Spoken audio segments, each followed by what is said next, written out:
Πολλοί κόσμος αμφισβητεί το ότι η Αγία Γραφή είναι το βιβλίο του Θεού. Θέλω να μας πείτε αν πραγματικά είναι θεόπνευστος αυτός ο λόγος. Η Γραφή από μόνη της αποδεικνύεται ότι είναι λόγος του Θεού. Και είναι καλό να ξέρουμε απόλυτα ότι είναι θεόπνευστη. Είναι δηλαδή εμπνευσμένη από τον ίδιο το Θεό λέξη-λέξη. Και αυτό θέλουμε να κουβεντιάσουμε τώρα, να το δούμε. Πρώτα απ' όλα ο Παύλος, ο Απόστολος, μιλάει στον Τιμόθεο και του λέει στην Β' Τιμοθέου 3:16, λέει όλη η Γραφή είναι θεόπνευστη. Όλη η Γραφή είναι θεόπνευστη και ωφέλιμη προς διδασκαλία, προς έλεγχον, προς επανόρθωση και προς εκπαίδευση μετά της δικαιοσύνης. Δεν λέει η θεόπνευστη Γραφή, λέει όλη η Γραφή είναι θεόπνευστη.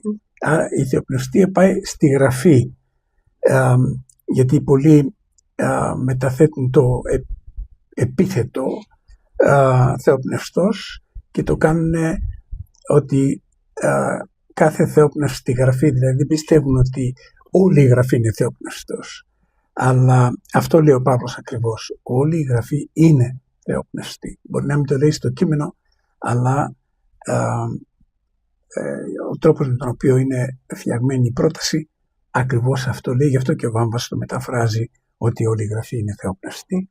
Είναι θεόπνευστη. Τώρα, επίσης ο Πέτρος, ο Απόστολος, στο πρώτο κεφάλαιο 21 εδάφιο, στη δεύτερη επιστολή του, λέει διότι δεν ήλθε ποτέ προφητεία εκ θελήματος ανθρώπου, αλλά υπό το πνεύματος του Αγίου κινούμενοι ελάλησαν οι Άγιοι άνθρωποι. Δηλαδή το πνεύμα το Άγιο ήταν που κινούσε. Το ρήμα κινούμενοι, με το χ είναι, σημαίνει στο αρχαίο κείμενο, στο ελληνικό, λέει φερόμενοι ελάλησαν. Φέρομαι είναι σαν να είναι κάποιος μέσα σε ένα ρεύμα, σε ένα ποτάμι και τον παρασύρει. Δεν ορίζει αυτός που θα πάει, το ποτάμι ορίζει. Και έτσι ακριβώς έγινε με τους συγγραφείς του Λόγου του Θεού. Η Αγία Γραφή είναι γραμμένη από 40 διαφορετικούς συγγραφείς σε ένα διάστημα 1600 ετών. Ξεκίνησε να γράφεται από τον Μωυσή το 1450 π.Χ. και τελείωσε με τον Ιωάννη που έγραψε την Αποκάλυψη το 100 μετά Χριστόν. Και αν και είναι τόσοι πολλοί συγγραφείς, όμως ακριβώς επειδή ο συγγραφέας είναι ο ίδιος ο Κύριος και αυτός ενέπνευσε κάθε λέξη σε όλη τη διαδικασία του γραψίματος των θεόπνευστων γραφών, υπάρχει αυτή η συνοχή, υπάρχει αυτή η τελειότητα μέσα στο Λόγο του Θεού. Δεν χρειάζεται η Γραφή πατερίτσες να στηριχθεί. Στηρίζεται από μόνη της, ερμηνεύεται από μόνη της, ερμηνεύει μόνη της τα σύμβολά της και είναι ένα τέλειο βιβλίο και συμφωνεί τέλεια με κάθε επιστημονική ανακάλυψη, ενώ στην αρχαιολογία, την ιστορία, όλα αυτά τα οποία λέει μέχρι σήμερα και επιστημονικά δεν έχει ποτέ βρεθεί να έχει λάθος. Για κάποια διαστήματα άνθρωποι θεωρούσαν ότι η Γραφή είχε λάθος. Παράδειγμα, όταν δεν έβρισκαν τη Βαβυλώνα, πήγαν δύο εξερευνητές να βρουν τη Βαβυλώνα, επειδή η Βαβυλώνα αναφέρεται στο Δανιήλ, στον Ισαΐα, στον Ιερεμία, στον Ιεζκέλ, είναι παντού Βαβυλώνα, στους βασιλείς, στα βιβλία των βασιλιών. Και είπαν ότι δεν τη βρίσκουμε τη Βαβυλώνα, και όντως δεν τη βρήκανε. Και έτσι ξεκίνησε μια αντίδραση ενάντια στο Λόγο του Θεού για την θεοπνευστία.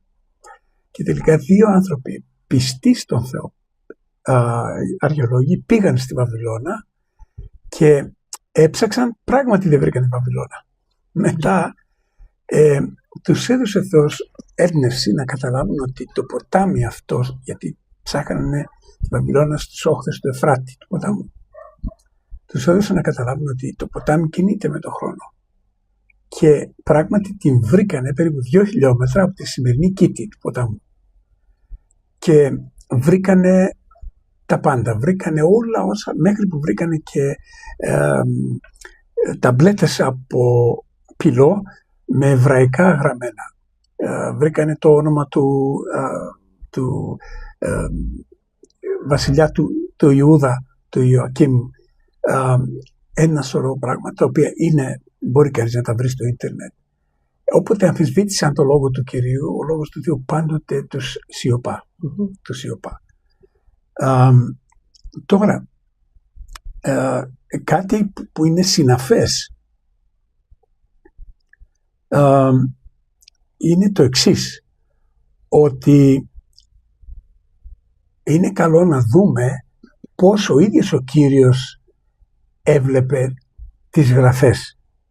Βέβαια, τον καιρό του Κυρίου που ζούσε, είχαν την Παλαιά Διαθήκη, δηλαδή είχαν τον Μωυσή, είχαν τους προφήτες και τα γραπτά, δηλαδή τα ιστορικά βιβλία, τους ψαλμούς, όλη την Παλαιά Διαθήκη. Πολλοί βέβαια την αμφισβητούν και λένε τώρα είμαστε στην Καινή Διαθήκη, δεν μας χρειάζεται η Παλιά. Μπορούμε να μιλήσουμε και γι' αυτό πιο μετά, γιατί είπαμε σε ό,τι έχει να κάνει με τον ίδιο το λόγο, ο ίδιος ο λόγος μας δίνει απαντήσεις. Δεν χρειάζεται να τρέξουμε δεξιά και αριστερά, απλά όπου χρειάζεται να δούμε επιβεβαιώσεις από την ιστορία, από την αρχαιολογία, ο λόγος του Θεού είναι εκεί και το κάνει αυτό για μας. Τον ευχαριστούμε γιατί ο Θεός θέλει να έχουμε τέλεια πίστη και εμπιστοσύνη στα λόγια Του. Και αυτή την τέλεια εμπιστοσύνη την είχε ο Χριστός. Όταν είπε «Γιώτα εν και μία κεραία δεν θα παραελθεί από τον νόμο έως γίνουν όλα αυτά», πρέπει να καταλάβουμε τι εννοούσε ο Κύριος «Γιώτα εν και μία κεραία». Το Ιώτα είναι το πιο μικρό γράμμα της εβραϊκής αλφαβήτου. Είναι δηλαδή σαν ένα αντεστραμμένο κόμμα. Είναι το Ιώδ. Και στα ελληνικά πάλι το Ιώτα στη μικρή γραφή είναι το πιο μικρό γράμμα που έχουμε. Και σου λέει ότι ούτε ένα τόσο μικρό γραμματάκι δεν θα κουνηθεί από εκεί.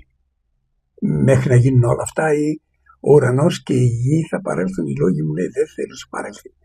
Ποιο είναι η κεραία? Η κεραία είναι αυτό που διαφέρει το κεφαλαίο α από το κεφαλαίο δ, από το κεφαλαίο λάμδα. Είναι δηλαδή μια γραμμούλα, τίποτα άλλο. Αυτό που διαφέρει από το κεφαλαίο Ι με το κεφαλαίο Γ και το κεφαλαίο Τ. Τι βλέπουμε εκεί? Βλέπουμε κεραίες. Και στα εβραϊκά τώρα είναι πάλι μικρές γραμμούλες ή το κέρατο που λένε, αυτό που χωρίζει το χεθ, το χι από το χεθ, που είναι πάλι ένα μικρό κομμάτι που δεν πάει η γραμμή μέχρι κάτω, μόνο σταματάει και έχει ένα μικρό κενό, ας πούμε. Ή το ντάλεθ με το ταφ. Ναι. Είναι γραμμές. Και λέω, πώς ο Κύριος αντιλαμβανόταν το λόγο μέσα του? Δηλαδή, κάθε λέξη ήξερε ότι είναι δοσμένη από το Πνεύμα του Θεού. Γι' αυτό και είχε τέτοια υπακοή στο λόγο. Άλλωστε, ο ίδιος ήταν η έκφραση του λόγου και είναι ο λόγος εν αρχή. Έτσι. Και ο λόγος έγινε σάρξ. Για να ο Θεός μας έδωσε όλα τα γραπτά που έχει σε ένα πρόσωπο, στο πρόσωπο του Ιησού Χριστού.